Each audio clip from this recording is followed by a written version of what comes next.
Xafa bo'ldingizmi? Xafa bo'lmang. Bu dunyo xafa bo'lishga arzimaydi.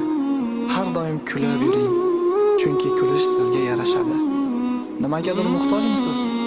Uni yon atrofdagi odamlardan emas, buyuk Allohdan so'rang. Nega deysizmi? Chunki hech kim eshitmasa ham Alloh eshitadi-da.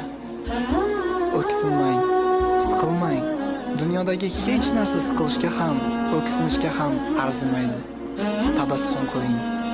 Tabassumingizdan o'zgalarning dili yayrasin. Sabr qiling. Sabr og'riqlarni to'xtatuvchi achchiq malhamga o'xshaydi. Ham azob beradi, ham davolaydi.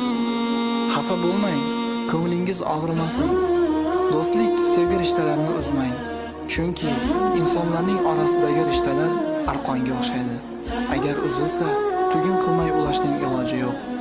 Singan ko'za ming harakat bilan ham avvalgi holiga kelmaydi. Bir minutda 70 marta uradigan yurak bir og'iz so'zdan parchalangan bo'lsa ham, uning umid bilan urishining o'zi bir quvonch-ku. Uryapti. Avvalgidek bo'lmasa ham yuraklarimiz uryapti. Shuning uchun ham xafa bo'lmang. Tabassum qiling. Tabassum